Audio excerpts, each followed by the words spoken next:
दोस्तों आज हम बात करने वाले हैं यूनिट 3 की। इसका नाम है इन्हेंसिंग राइटिंग एबिलिटीज़। इन्हेंसिंग का मतलब होता है बढ़ाने के लिए, और राइटिंग एबिलिटी यानी कि लिखने की अभिक्षमता। लिखने भी की अभिक्षमता जो है किस प्रकार से बढ़ाई जाती है, तो उसके बारे में दोस्तों आपका ये यूनिट है। और इसके सारे इम्पोर्टेंट क्वेश्चंस हम यहाँ देखेंगे जिनसे प्रश्न आपकी एग्ज़ाम में बनते आए हैं, और इस बार भी दोस्तों काफ़ी हद तक बनने के चांसेस हो रहे हैं। पहला इंपॉर्टेंट क्वेश्चन हम यहाँ देखेंगे, what are the 3 ways of making notes. Notes बनाने के 3 इंपॉर्टेंट रास्ते कौन से हैं। पहला है headings and bullet points. Main headings को लिख करके हम नोट्स तैयार कर लेते हैं, जिससे पूरा सिलेबस अगर हमने पढ़ रखा है पहले, तो लास्ट में अगर हम मेन हेडिंग्स पढ़ लेते हैं तो पूरा हमारे रिवीजन हो जाता है। तो इसमें हम लिख सकते हैं, these are the most common way to making notes. यह बहुत ज़्यादा कॉमन वे है नोट्स बनाने का, ज़्यादातर स्टूडेंट्स इसी को यूज़ करते हैं। दिस हेल्प टू रीऑर्गेनाइज, यह हमारी दोबारा याद करने में सहायता करता है इंफॉर्मेशन, जानकारियों को। अंडर न्यू हेडिंग्स, नई हेडिंग्स में या नए शीर्षकों में। All list of points under it refer to that one heading. All list points की जो सारी लिस्ट है उसको एक हेडिंग में याद करने में ये हमारी सहायता करता है। दूसरा है यहाँ पे टेबुलर फॉर्मेट। टेबुलर फॉर्मेट यानी कि सारणीबद्ध जो फॉर्मेट है, प्रारूप। टेबुलर का मतलब होता है सारणीबद्ध और फॉर्मेट होता है प्रारूप। तो students can take down their notes in the following tabular format. सारणीबद्ध तरीके से हम दोस्तों लिखते हैं। कैसे लिखते हैं, पहले टाइटल लिख देते हैं, फिर सोर्स यानी कि जो हमारा टाइटल है वो वहाँ कहाँ से उत्पन्न हुआ, कहाँ से उसका स्टार्ट हुआ, वो लिखते हैं। Name of the book being read on the person being listen to. और यहाँ है फैक्ट्स, इंफॉर्मेशन और व्यू, और उसके बारे में सारी इंफॉर्मेशन यहाँ लिख देंगे। तो point presents what does the information imply, और व्हाट इज़ द इम्पोर्टेंस। जो टाइटल है हमारा उसका उसमें क्या इन्फॉर्मेशंस हैं और उसका क्या इम्पोर्टेंस है, सारी नीचे लिख देंगे। तो ये भी नोट्स बनाने का दोस्तों एक फॉर्मूला है, वे है। नंबर 3 पर है माइंड मैप्स, यानी कि दिमाग में याद कर लेना। इट में हेल्प्स इन क्विकली आइडेंटिफाई, यह हमारी सहायता करता है। क्विकली यानी कि जल्दी, आइडेंटिफाई यानी कि पहचानने में, एंड अंडरस्टैंडिंग यानी कि समझने में, द स्ट्रक्चर यानी कि मानचित्र या चित्र, ऑफ सब्जेक्ट सब्जेक्टों के, एंड द वे यह रास्ता है, द पीसेस यानी कि टुकड़ों, ऑफ इंफॉर्मेशन कई छोटी छोटी इन्फॉर्मेशन को जोड़ने की, तो फिट टुगेदर यानी कि आपस में छोटी छोटी इन्फॉर्मेशन को जोड़ने का तरीका है। It has main topic lines radiating in all directions from centre. यह एक रास्ता है जहाँ से जो सेंटर से सारी इन्फॉर्मेशन को चारों तरफ यानी ऑल डायरेक्शन यानी कि चारों तरफ भेजने में सहायता करता है। अगला प्रश्न हम यहाँ देखेंगे important, describe a person you like most. उस पर्सन के बारे में आपको लिखना है जिसे आप बहुत ज़्यादा पसंद करते हैं। तो मैंने यहाँ पे दोस्तों फार्मर लिया है, आप और कोई ले सकते हैं। अगर प्रश्न में फार्मर दिया हुआ है तो फार्मर लिखना है, और भी कोई अगर पोस्टमैन है तो उसके बारे में लिखना है, या और कोई टॉपिक आ जाता है तो आपको उसके बारे में लिखना है। तो लिखना कैसे है आइए देखते हैं। गांधी जी वंस सेड, गांधी जी ने एक बार कहा था, India lives in villages, India गाँव में रहता है। He was very right in saying so, ये गांधी जी काफ़ी हद तक सही थे यह कहते हुए।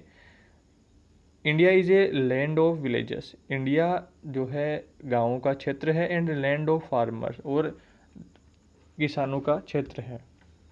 The Indian farmers is economically poor, India के जो किसान हैं वो इकोनॉमिकली यानी कि आर्थिक रूप से पुअर यानी कि गरीब हैं। थॉट ही वर्क वेरी हार्ड, वे वर्क बहुत ज़्यादा हार्ड करते हैं, काम बहुत ज़्यादा करते हैं। मोस्ट ऑफ द फार्मर्स, ज़्यादातर farmers lives in small and ill ventilated यानी कि खराब हवादार, तो छोटे और खराब हवादार हाउसेस यानी कि घरों में रहते हैं। Most of the farmers are not educated, ज़्यादातर फार्मर्स जो हैं पढ़े लिखे नहीं हैं। And can not make use of new and scientific knowledge, और उनको जो यूज करना नहीं आता साइंटिफिक यानी कि नए नए औजारों का, नए नए ज्ञान का, वैज्ञानिक ज्ञानों का। तो अबाउट एग्रीकल्चर मेथड्स, किसान जो खेती की जो विधियां हैं उनका उपयोग करना उनमें नहीं आता। Most of them can not by A tractor, और ज़्यादातर उनमें से ट्रैक्टर खुद का नहीं खरीद सकते। Of use other useful machines because of poverty, और गरीबी के कारण वो कुछ और मशीनें भी नहीं खरीद सकते। ही डिपेंड्स ग्रेटली अपॉन रेंस, वो डिपेंड्स होते हैं ज़्यादातर बरसात पर। फॉर इरिगेशन यानी कि फसल के लिए।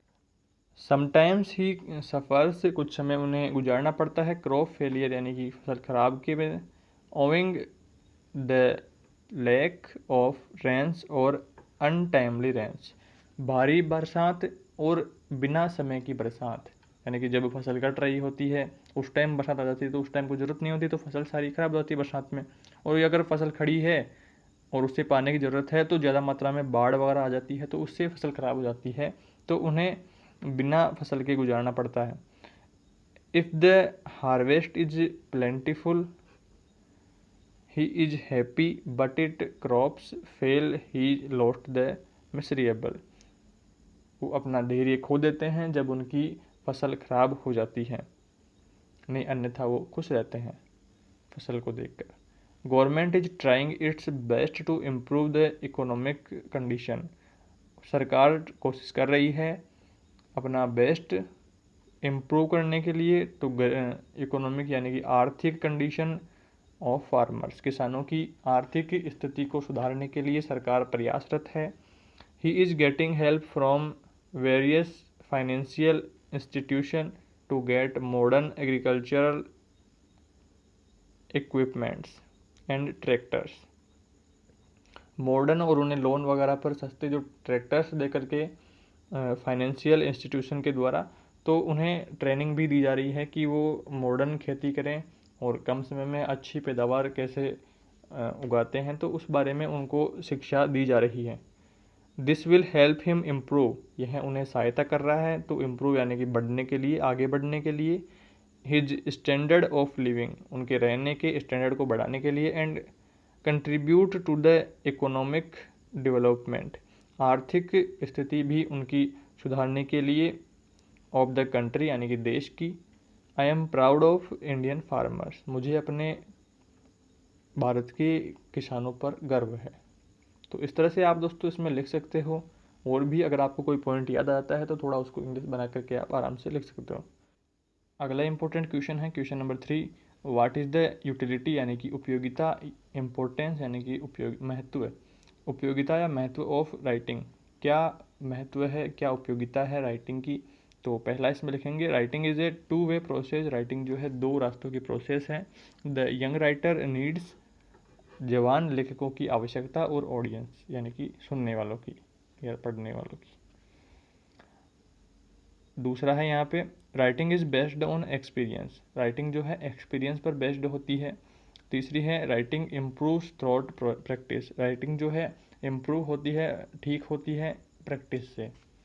चौथा है यहाँ पे मीनिंग कम्स बिफोर देम, अर्थ बाहर आता है बिफोर पहले, जब द यंगर राइटर, जब जवान लेखक या छोटा लेखक मस्ट केयर, ध्यान रखता है, about what he has to say, वह क्या कहता है, before he can be led to an interested in the form of his या हर राइटिंग, वह अपनी लिखावट से पहले सोचता है कि वह क्या कह रहा है।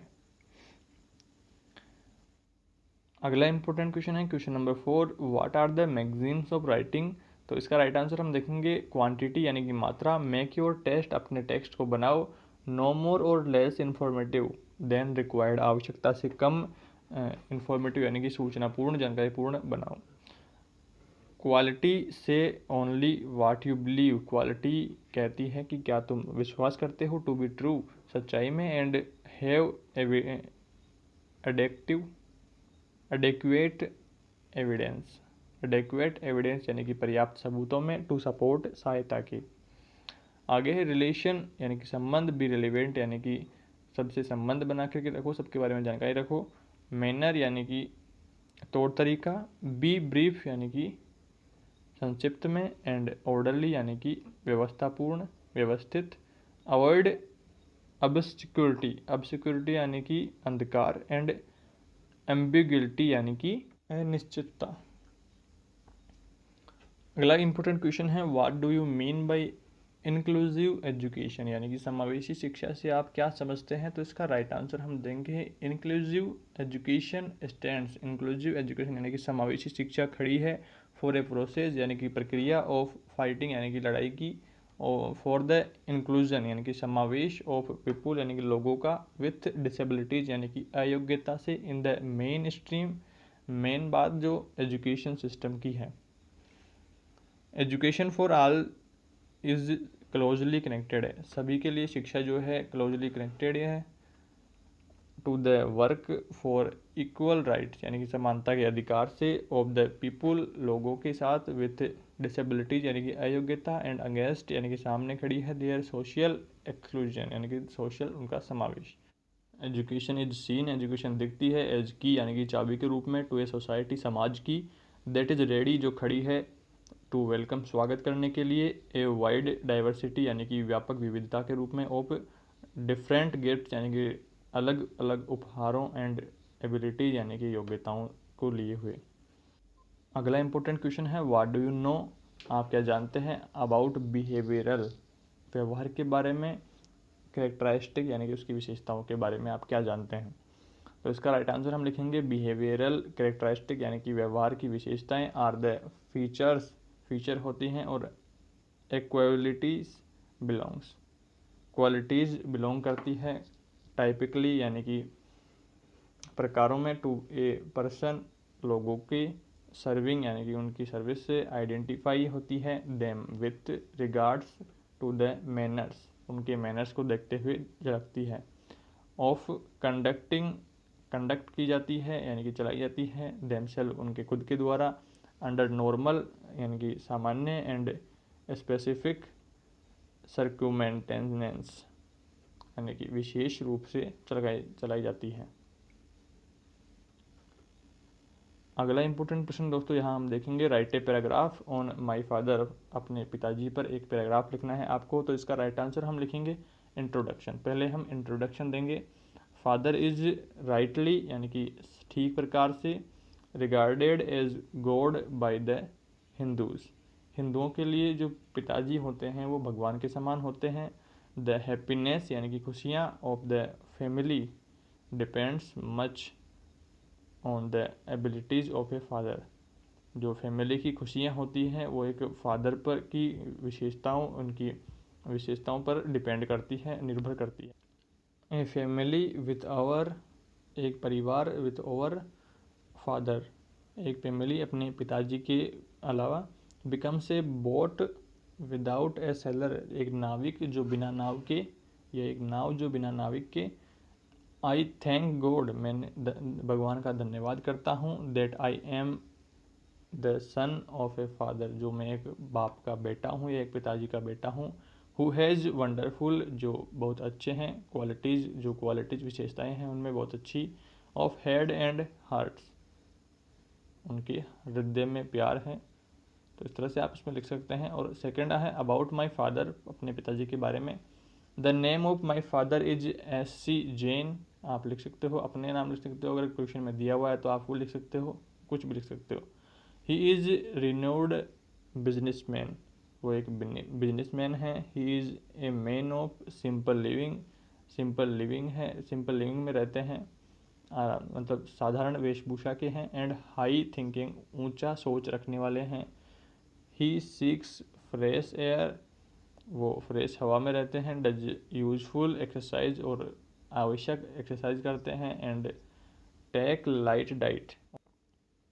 ही has a taste for reading and writing, वो थोड़ा सा टेस्ट रखते हैं पढ़ने का और लिखने का।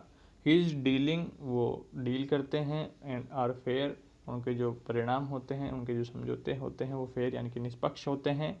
ही वर्क्स फ्रॉम मॉर्निंग, वो मॉर्निंग से ही काम करना शुरू कर देते हैं, till late in the evenings, और लेट शाम तक। ओनली फॉर ओवर वेलबींग, हमारे हाल चाल के लिए, हमारे लिए वो सुबह जल्दी से ही शाम को लेट तक काम करते हैं। तो इस तरह से आप लिख सकते हो। अगला है conclusion for the above regions.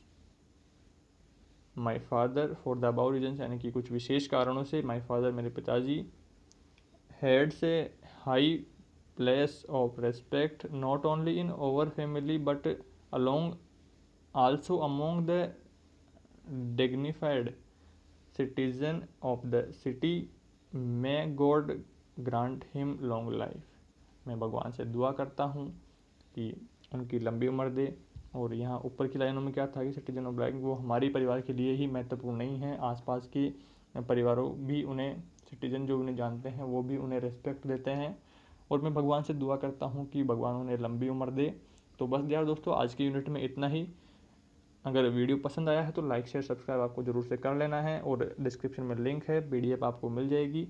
और जल्द मिलते हैं हम अगले यूनिट के साथ। तब तक आप वीडियोस को रिपीट पर देखते रहें।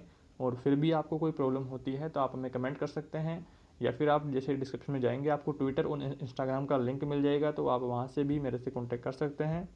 तो जल्द मिलते हैं अगले यूनिट के साथ।